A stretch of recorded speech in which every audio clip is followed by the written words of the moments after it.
that the judge told Costello that his behavior was contemptuous, and basically warned him that if you don't shape up, I'm going to hold you in contempt of court.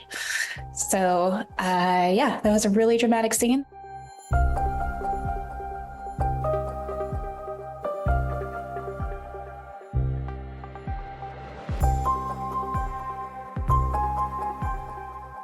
On Monday, we had Cohen back on the stand for just a little bit more testimony, but then the prosecution rested its case, and then the defense was up.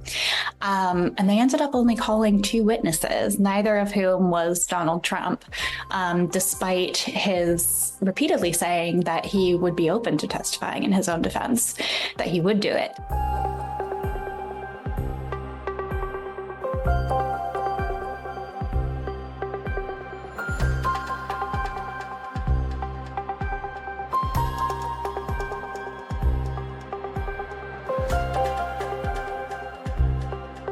There are limits on what he could say. But the point of him on the stand was just to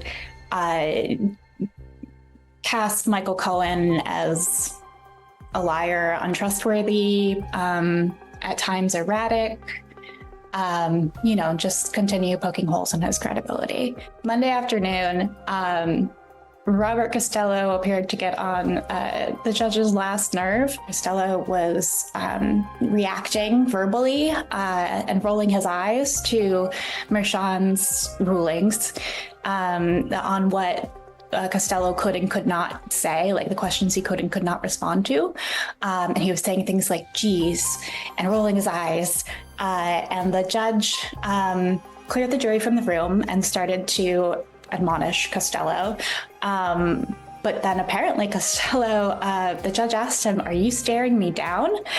And at that point, he cleared the whole public gallery. The only people allowed to stay were some of Trump's, Trump, his team, and some of his, allies who were there. And we learned later from the transcript that the judge told Costello that his behavior was contemptuous, and basically warned him that if you don't shape up, I'm going to hold you in contempt of court.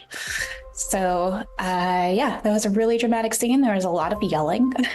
A lot of the reporters did not want to leave. But we all, they got us, the whole thing lasted just around 10 minutes of chaos. But the thing about Robert Costello is that he is an attorney himself. He should know better. He should know the rules of proper conduct in the courtroom, and how you can and cannot treat a judge while you're a witness. So he should know better, and he just decided to act out anyway. So the jury has been dismissed until Tuesday, after the Memorial Day holiday.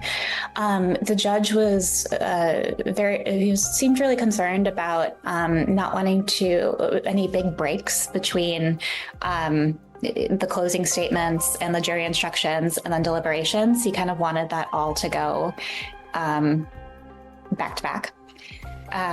So on Tuesday, we're expecting to get closing statements from both sides, and then the judge will read the jury instructions telling them how to do their jobs, basically, how to weigh evidence, and then the jury goes off to deliberate as early as Wednesday, we think. And we don't know how long they're going to take to decide. Could be a couple days, could be hours, but whatever they decide, it will be, it's a historic case. It's a historic trial, first criminal trial of a former or any U.S. president. So whatever they come back with is going to be a big deal.